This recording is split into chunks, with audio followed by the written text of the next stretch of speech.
Olá, meus amigos do canal Cidadão Celestial, tudo bem com vocês? Sejam bem-vindos mais uma vez ao nosso canal. É uma alegria recebê-los aqui para nós darmos continuidade ao estudo da Palavra de Deus. Nós estamos fazendo uma série de estudos a respeito do livro do Apocalipse.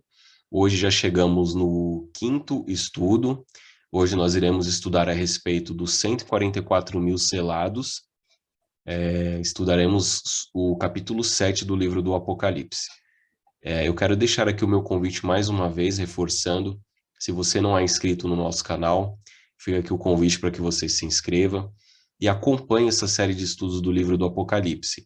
Se você perdeu algum estudo, existe uma playlist criada no nosso canal e você pode ali acessar os outros 4 estudos que estão disponíveis.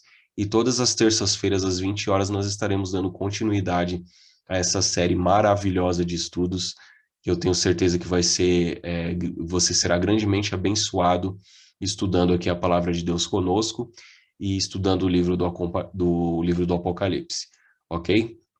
Então, desde já, curta esse vídeo, compartilhe também, convide outras pessoas para fazerem parte dessa rede de estudos da Bíblia, para que assim a gente possa abreviar a breve volta do Senhor Jesus Cristo.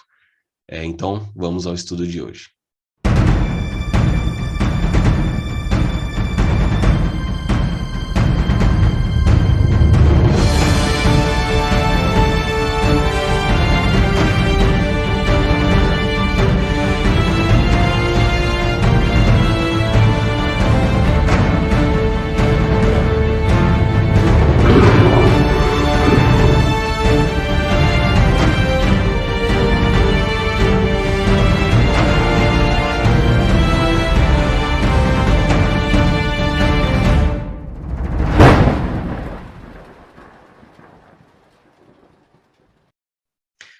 Ok, meus amigos, então estamos aqui para dar continuidade à nossa série de estudos do Apocalipse. Chegamos então ao tema 5.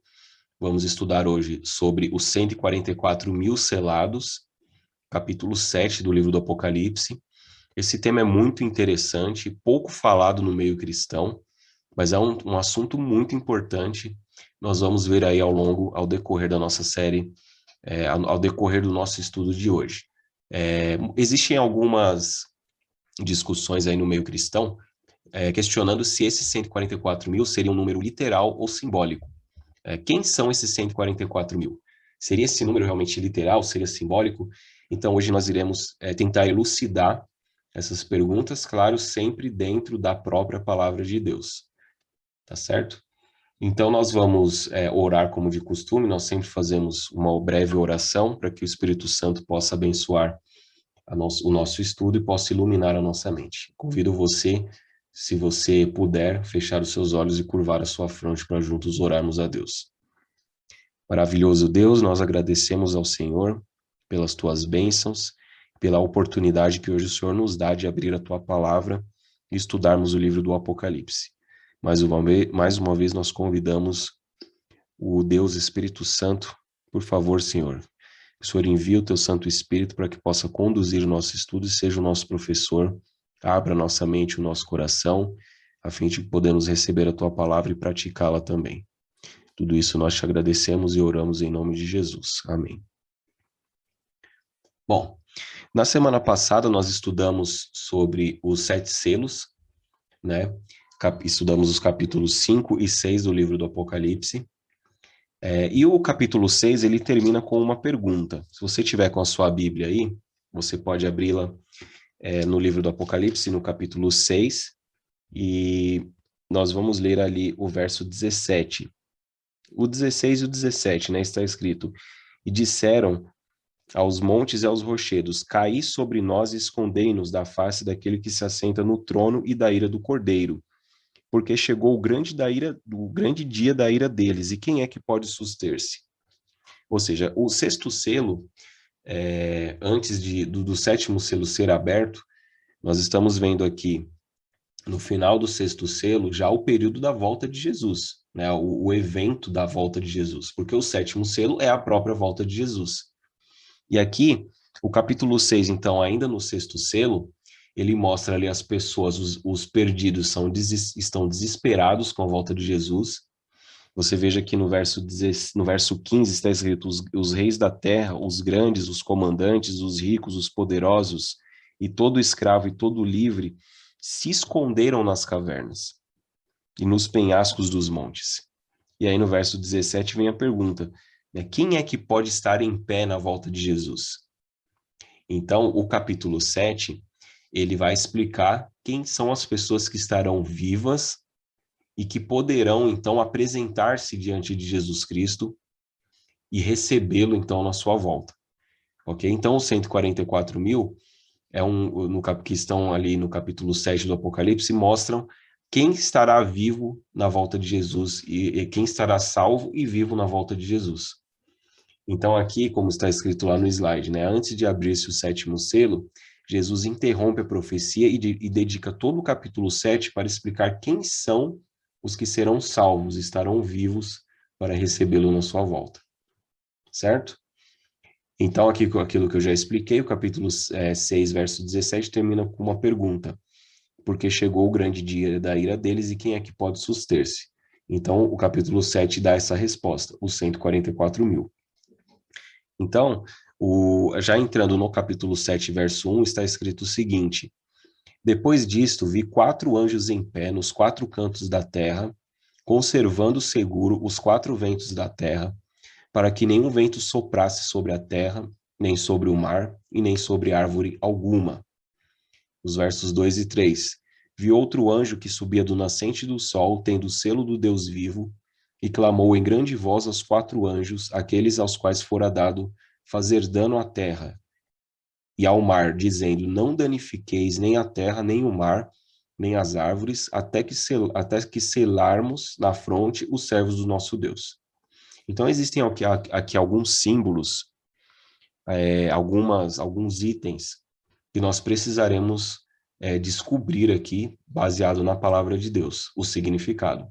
Por exemplo, o que seriam os 4 ventos da terra? Você veja que a Bíblia ela diz que existem anjos em pé nos 4 cantos da terra, figurativamente falando, né? Quando diz 4 cantos da terra, significam os 4 pontos cardeais, norte, sul, leste e oeste, ou seja, em todos os lugares da terra, em cada canto da terra, né, como a gente costuma falar no linguajar popular, existe um anjo em pé segurando os ventos da terra. Então, a gente pode parar para pensar, se os ventos eles deixassem de soprar literalmente, a terra ela iria entrar em colapso. Né? Porque os ventos, eu não vou entrar aqui em detalhes científicos, mas os ventos eles são importantes para a manutenção da normalidade até da vida na Terra. Então, a gente logo pode entender que esses 4 anjos segurando os ventos é uma figura de linguagem. Então, aqui o texto diz para que nenhum vento soprasse sobre a terra, nem sobre o mar, nem sobre árvore alguma. E aqui está dizendo, vi outro anjo que subia do nascente do sol, tendo o selo do Deus vivo. Então, nós vamos tentar decifrar aqui o que significam esses anjos, esses ventos, que estão sendo retidos pelos 4 anjos, e também o que seria o selo do Deus vivo. Então, continuando aqui, nós temos os 4 anjos segurando os ventos, e nós vamos tentar identificar dentro da palavra de Deus o que significam esses ventos. O livro de Jeremias, no capítulo 4, versos 11 e 13, diz o seguinte: o que significam ventos na profecia? Veja o texto. Naquele tempo se dirá a este povo e a Jerusalém, um vento seco das alturas do deserto veio ao caminho da filha do meu povo, não para padejar nem para limpar, mas um vento mais veemente virá da minha parte. Agora também eu pronunciarei juízos contra eles.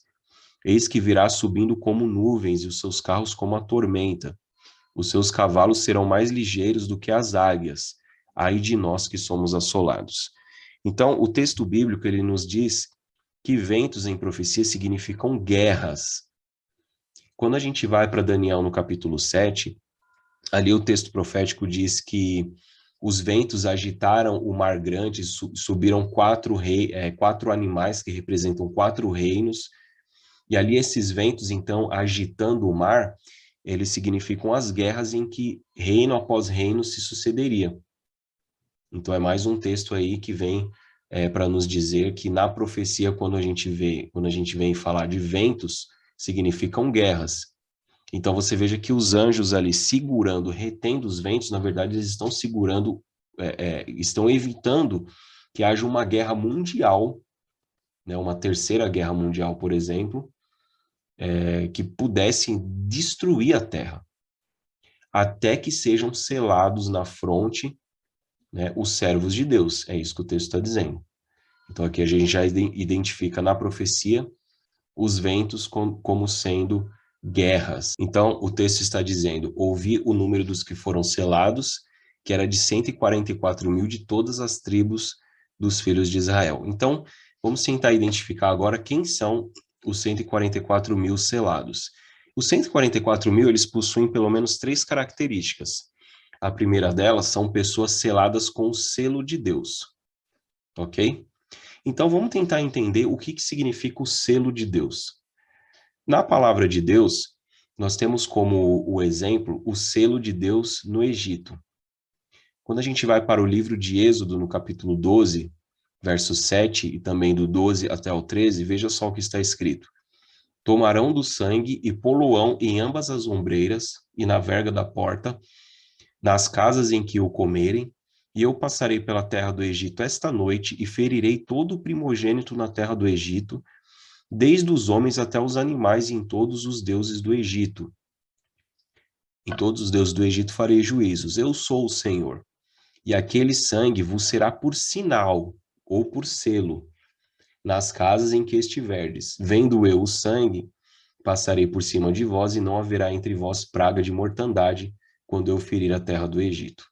Então ali, por ocasião das 10 pragas que foram derramadas no Egito, a última praga, que foi o anjo da morte, que matou todo o primogênito nas casas dos egípcios, né, todo o primogênito, tanto dos meninos, né, os homens, quanto dos animais também. Então Deus, ele deu uma ordem ali para o povo de Israel, para que eles não fossem atingidos pelas pragas, que eles fizessem esse sinal, eles matassem um cordeiro ali. Então naquela ocasião foi instituída a Páscoa, não é? Então eles mataram o cordeiro e eles passaram o sangue do cordeiro nos umbrais, ou nos batentes das portas. Aqui nós temos uma imagem que ilustra bem isso. Então, esse sangue, ele foi o selo ou o sinal para que o anjo passasse por sobre as casas em que tivesse esse sangue marcado nos batentes das portas. Então, aqui eles foram com sangue, eles foram selados, né? Isso significava proteção. E aí o anjo então passava por cima, né? No original hebraico, a Páscoa significa pechá, que é passar sobre, passar por cima. É esse o significado. Quando a gente vai para o livro de Ezequiel, no capítulo 9, versos 4 a 6, está escrito o seguinte: e disse-lhe o Senhor: passa pelo meio de Jerusalém e marca com um sinal as testas dos homens que suspiram e que gemem por causa de todas as abominações que se cometem no meio dela. E aos outros disse ele, ouvindo eu: passai pela cidade após ele e feri. Não poupe o vosso velho, nem vos compadeçais. Matai velhos, jovens, virgens, meninos e mulheres, até exterminá-los. Mas a todo homem que tiver o sinal, não vos chegueis, e começai pelo meu santuário.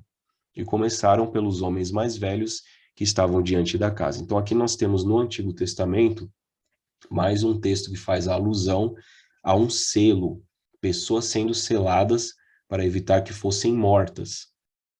E nós vemos então nesse texto que pediu-se para que o anjo passasse e marcasse com um sinal as testas dos homens, que suspiram e gemem por causa das abominações que se cometiam em Jerusalém naquela época. Agora, este selo, obviamente, não é um sinal visível, ok? Tem um texto muito interessante, quando nós vamos para... Deixa eu ver se eu consigo localizar aqui o texto, para poder mencionar para vocês.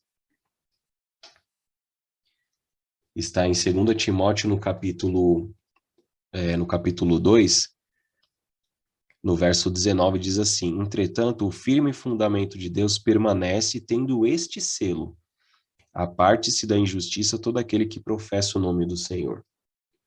Ou seja, o selo neste contexto não é algo visível. Não é algo que você possa ver ou algo literal que vai ser colocado na testa das pessoas. Mas o selo, ele tem a ver com as pessoas que refletem o caráter de Deus, conforme esse texto que nós acabamos de ler. Então, isso é muito interessante, já nos dá uma pista também do que seria o selo de Deus. Ok? Então, o selo de Deus será um sinal de livramento que será posto naqueles que guardam os mandamentos de Deus, reverenciam sua lei e se recusam a aceitar o sinal da besta ou da sua imagem. Quando nós descobrimos o que significa o selo de Deus, automaticamente, por contrafação, nós acabamos também descobrindo o que significa o selo da besta, ou o sinal da besta, a marca da besta. Nós vamos estudar isso com mais detalhes mais à frente, quando chegarmos ao capítulo 13. Mas aqui, continuando, qual seria então o selo de Deus? Veja que o texto é, mais uma vez, recorrendo ao Antigo Testamento, aquilo que eu falei na introdução, né? Para que nós a chave para nós entendermos o Apocalipse é praticamente todo o Antigo Testamento, principalmente os livros de Isaías, de Ezequiel, de Jeremias, que fazem muitas alusões, trazem muitos ecos ao Apocalipse. O livro de Daniel também. Então, lá em Isaías, no capítulo 8:16, diz o seguinte: liga o testemunho, sela a lei no coração dos meus discípulos. Então, esse texto ele já está nos dando uma pista de onde nós podemos encontrar o selo de Deus. Nos tempos bíblicos, nos tempos mais remotos, né, um selo ele tinha essas características, até hoje, na verdade. Se você pegar, por exemplo, uma carta do presidente dos Estados Unidos, você vai ver que ali tem o selo o selo oficial, que é um símbolo ali do presidente dos Estados Unidos, e nesse selo vão ter exatamente essas características. O nome do presidente, o cargo, presidente, e a função, né, o cargo / função do presidente e a jurisdição, por exemplo, Estados Unidos da América. Então, o selo do presidente, ele contém essas três informações, o nome dele, o cargo ou a função, presidente, e a jurisdição, Estados Unidos da América. Nos tempos bíblicos, o selo também possui essas características. Quando a gente, agora olha que interessante, quando nós vamos para os 10 mandamentos do Decálogo, se você tiver com a sua Bíblia aí, abra em Êxodo, no capítulo 20, nós vamos estudar, nós vamos ler aqui os versos 8 a 11. Os 10 mandamentos, o único mandamento que possui essas três informações é o quarto mandamento, o sábado. Vamos ler juntos aqui.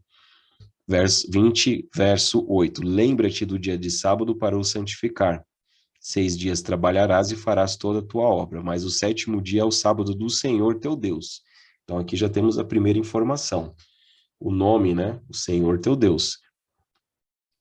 Não farás nenhum trabalho, nem tu, nem o teu filho, nem a tua filha, nem o teu servo, nem a tua serva, nem o teu animal, nem o forasteiro das tuas portas para dentro. Porque em 6 dias fez o Senhor os céus, a terra, o mar e tudo que neles há, e ao sétimo dia descansou. Por isso, o Senhor abençoou o dia de sábado e o santificou. Então, no verso 10, nós temos ali o nome, o Senhor teu Deus. Nós temos no verso 11 o cargo, a função. O Senhor Deus fez os céus, a terra, o mar, ou seja, ele é criador. E nós temos aqui nesse mesmo verso a jurisdição. Os céus, a terra, o mar e tudo que neles há, a terra. Então, olha que coisa maravilhosa. Nós descobrimos aqui o selo de Deus, que está na palavra, como o livro do livro de Isaías 8:16 está dizendo, sela a lei no coração dos meus discípulos, nós encontramos então o selo de Deus no quarto mandamento, que possui essas três características. Olha que coisa maravilhosa a palavra de Deus nos revela. Muitos dizem, mas o sábado não foi abolido. É muito comum hoje em dia no meio cristão nós ouvimos argumentos como isso, o sábado não foi abolido, a lei de Deus não foi abolida. O próprio Jesus Cristo, no capítulo 5 de Mateus, nos versos 17 a 18, ali na ocasião, Jesus Cristo estava falando do Sermão da Montanha, o seu sermão mais famoso, ele diz o seguinte, não cuideis que vim para destruir a lei ou os profetas. Não vim abrogar ou revogar, mas cumprir. Porque em verdade vos digo que até que o céu e a terra passem, nenhum jota ou tio jamais passará da lei sem que tudo seja cumprido. Então aqui Jesus ele está dizendo que a lei, ela jamais foi abolida. A lei é uma transcrição do caráter de Deus. E quando nós guardamos a lei, toda a lei, os 10 mandamentos, inclusive o quarto mandamento, o sábado, nós estamos revelando para o mundo o caráter de Deus. Isso é algo maravilhoso. Veja outro texto bastante revelador em Ezequiel, no capítulo 20, verso 20. Santificai os meus sábados e servirão de sinal entre mim e vós, para que saibais que eu sou o Senhor vosso Deus, que vos santifica. Ou seja, o sábado servirá de sinal, de marca. Quando nós guardamos o sábado, nós dizemos para o mundo quem é o nosso Deus. Quem é aquele que cuida de nós, quem é aquele que tem cuidado de nós. Então, o sábado ele tem esse sentido também. Nós mostramos para o mundo também quem é o nosso Criador, porque o sábado ele é um memorial da criação. Quando Deus ele fala lá no texto que nós acabamos de ler, em Êxodo 20, no verso 11, porque em 6 dias fez o Senhor os céus, a terra, o mar e as fontes das águas, ele está querendo mostrar para a gente que quando nós guardamos o sábado, nós estamos nos lembrando de quem nos criou. É uma comemoração, é um dia de comemoração. Louvado seja Deus por isso. Então, quando a gente descobre o selo de Deus, que é o sábado, através desses textos na própria palavra de Deus que nos mostram o que significa o selo de Deus, automaticamente nós identificamos o selo da besta. O selo da besta, a marca da besta, só pode ser um dia em oposição ao sábado. E qual é o dia hoje que tem sido amplamente guardado como dia de adoração no meio cristão? Por praticamente todas as igrejas. São poucos hoje os que guardam o sábado. A maioria guarda qual dia? O dia de domingo. Então veja que nós temos aqui uma obra intitulada no inglês, né? Do sábado para o domingo, ou seja, a mudança do dia de guarda. Como que ela aconteceu? Esta obra foi escrita por um teólogo adventista chamado Samuel Bacchiocchi. Na verdade, foi uma tese doutoral que ele defendeu na Universidade Gregoriana de Roma. Foi publicada por essa mesma universidade no ano de 1977 com selo de aprovação do próprio Vaticano. Ou seja, nesta obra ele traça ali uma linha histórica de como ocorreu a mudança do sábado para o domingo, que foi através começou lá no ano de 321, com o decreto de Constantino.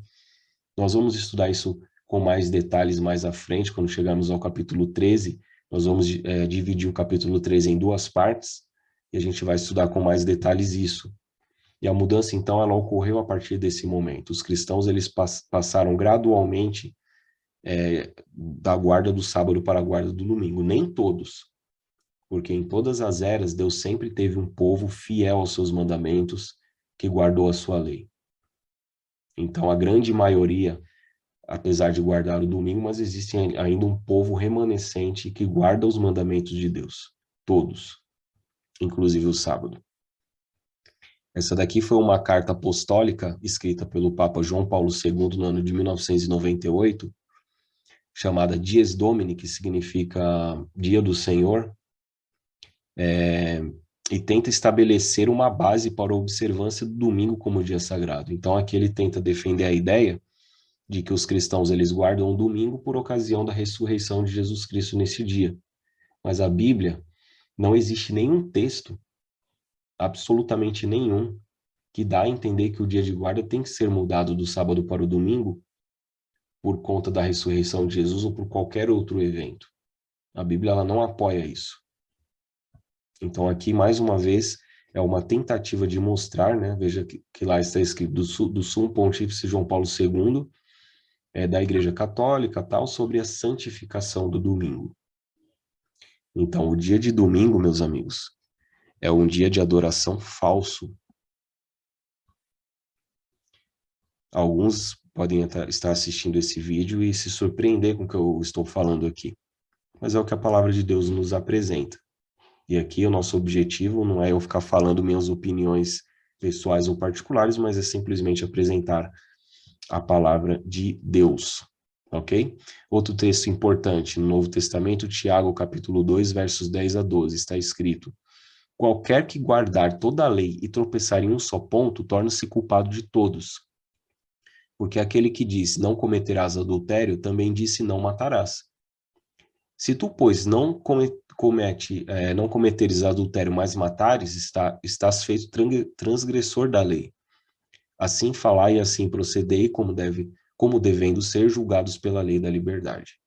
Então, esse texto está dizendo que, fazendo uma menção clara aos 10 mandamentos, porque está falando a respeito do adultério e do não matarás. Está dizendo que se você guarda toda a lei, mas tropeça em um só ponto, você acaba tornando-se culpado de todos.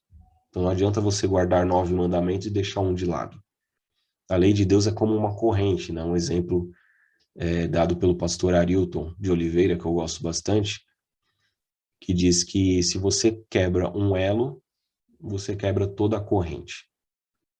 Então, esse exemplo ele é bastante elucidativo quando a gente o aplica à palavra de Deus, baseado nesse texto de Tiago que nós acabamos de ler. Ok? Então, aqui nós identificamos o selo de Deus como sendo o Santo Sábado do Senhor, conforme os textos que nós lemos em Isaías 8:16, Ezequiel 20:20, Êxodo 20, né? Nós lemos ali as características do selo, o nome, a função e a jurisdição, sendo bastante representativos ali no quarto mandamento. E outra característica dos 144.000 é que eles passarão pela grande tribulação. Apocalipse 7, 13 a 14. Vamos ler então. Um dos anciãos me falou dizendo, estes que estão vestidos de vestes brancas, quem são? De onde vieram? E eu disse-lhe, Senhor, tu sabes. E ele me disse, estes são os que vieram da grande tribulação e lavaram as suas vestes e as branquearam no sangue do Cordeiro. Ou seja, os 144.000, aqueles que estarão vivos por ocasião da volta de Jesus, eles passarão por uma grande tribulação. Alguns dizem que a igreja vai ser arrebatada secretamente antes dessa tribulação e que terá uma segunda, as pessoas que ficarem terão uma segunda chance, né, poderão aí ter uma outra oportunidade de salvação. Porém, a Bíblia não afirma isso. A Bíblia ela diz que não haverá arrebatamento secreto, não, antes da tribulação. Os salvos em Jesus, eles passarão por essa tribulação. Quando a gente vai para o livro de Daniel, no capítulo 12, verso 1, está escrito o seguinte, olha, naquele tempo se levantará Miguel. Miguel aqui nós entendemos como sendo o próprio Jesus, o grande príncipe, que se levanta a favor dos filhos do teu povo. E haverá um tempo de angústia, qual nunca houve desde que houve nação até aquele tempo. Mas aquele tempo livrar-se-á o teu povo, todo aquele que for achado escrito no livro. Então é mais um texto que mostra que o povo de Deus, aqueles que estão com seus nomes escritos no livro da vida, vão passar sim por essa tribulação, por esta grande tribulação. Porém serão salvos, porque o próprio Jesus Cristo se levantará, o grande príncipe se levanta a favor dos filhos de Deus quando houver essa tribulação.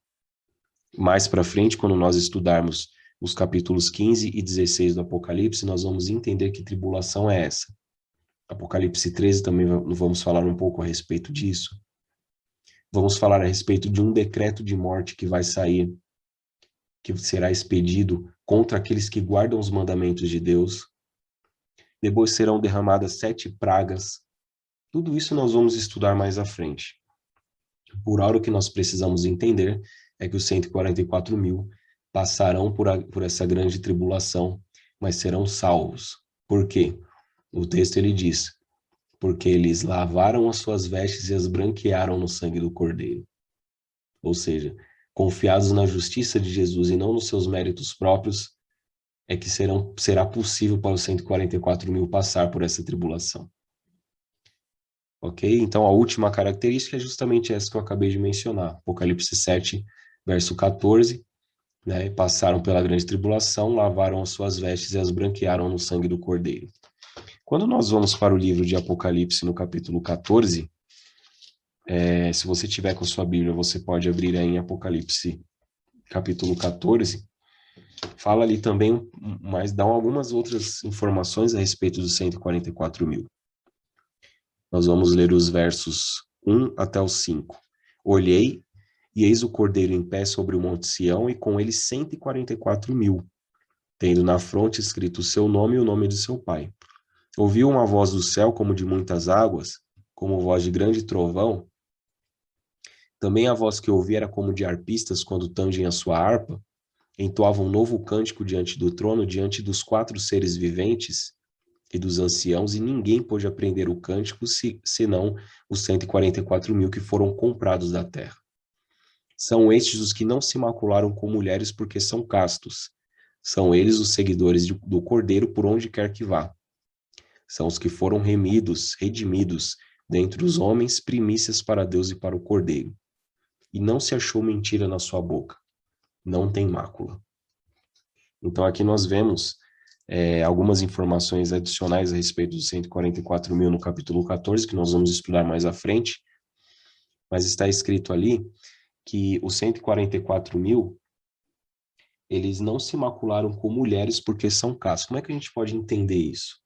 Mulher, na profecia, significa igreja. Então o texto ele diz aqui que quando os 144 mil não se macularam com mulheres, significa que eles não se misturaram com igrejas que pregam doutrinas falsas que não estão baseadas na palavra de Deus. Como, por exemplo, a imortalidade da alma e a guarda de um dia falso como o domingo. Certo? Então, 144 mil, eles vão se desvincular desse tipo de organização religiosa que defendem essas doutrinas falsas. Vamos estudar isso mais um pouco também quando chegarmos em Apocalipse capítulo 18. E aqui diz que eles são seguidores do Cordeiro por onde quer que vá. Né? Mais uma vez falando que lavaram as suas vestes no sangue do Cordeiro. Olha que outro texto interessante lá em 1 João, a carta de João, no capítulo 1, verso 7. O próprio João que escreveu o Apocalipse. Mas se andarmos na luz como ele na luz está, temos comunhão uns com os outros, e o sangue de Jesus Cristo, seu Filho, nos purifica de todo o pecado. Então é isso, 144 mil é aquele grupo de pessoas que vai guardar os mandamentos de Deus, serão selados, porque nós entendemos que o selo é o 4º mandamento, a observância do sábado, que vai servir de sinal entre o povo e Deus, como está lá em Ezequiel 20:20. Porém, apesar dessas pessoas serem obedientes à lei de Deus, não é isso que as salva, e sim o sangue de Jesus Cristo, que tem o poder de nos purificar as nossas vestes imundas e nos tornar apresentáveis diante de Deus. É somente o sangue de Jesus. Agora, o fato de Jesus me salvar não me desobriga de obedecer a sua lei, né, de me esforçar para obedecer a lei de Deus, de guardar os seus mandamentos. Isso é um ponto muito importante que nós precisamos deixar bastante claro aqui no nosso estudo. Seguindo em frente, os 144 mil, um número literal ou simbólico? Nós entendemos por ser um número simbólico. Por quê? Quando a gente vai lá para o Apocalipse no capítulo 7, está escrito assim no verso, deixa eu ver aqui, no verso 4. João escreve: então eu ouvi o número dos que foram selados, que era de 144 mil, de todas as tribos dos filhos de Israel. Então, primeiro João, ele ouviu o número. Depois, no verso 9, ele diz: depois dessas coisas vi, e eis grande multidão que ninguém podia enumerar, de todas as nações, tribos, povos e línguas, em pé diante do trono, diante do Cordeiro, vestidas de vestiduras brancas e com palmas nas mãos. Então, primeiro ele ouve o número, 144 mil. Depois ele viu uma grande multidão que não podia enumerar. Ou seja, ele não conseguia enumerar a grande multidão que ele viu. Outra coisa também que nós podemos entender, nos versos 5 até 8, fala ali das 12 tribos de Israel. Só que essas tribos de Israel, elas não existem mais. Elas foram dispersas. Não existe mais o Israel, as tribos literais de Israel. O que existe é o Israel espiritual, do qual todos nós fazemos parte, né? E ali no verso 9, que foi o texto que nós acabamos de ler, está escrito que essa grande multidão são de todas as nações, não só os judeus, mas de todas as nações, povos, tribos, línguas enfim. Então esse é outro texto que reforça a ideia de que esse 144 mil é um número simbólico. Agora, de onde surgiu esse número 144 mil? Veja que o número 144 mil tem significado simbólico composto como é de 12 vezes 12 vezes 1000. Então, 12 é um número recorrente na Bíblia. É o número das tribos de Israel dos apóstolos do Cordeiro. Ou seja, esse 144 mil, 12 vezes 12 vezes 1000, é como se fosse a totalidade da igreja, né?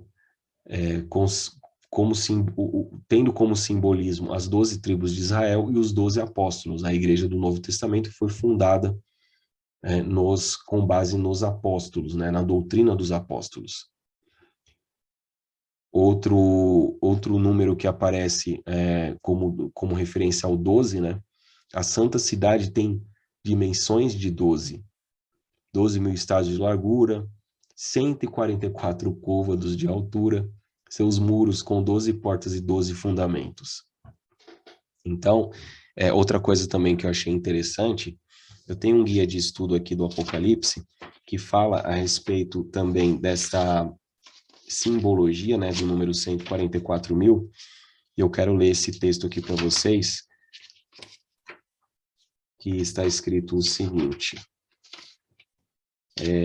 que esse número de 144 mil, ele tem como ideia também as unidades militares no Antigo Testamento. Veja só, 1000 era uma unidade militar básica no Antigo Israel.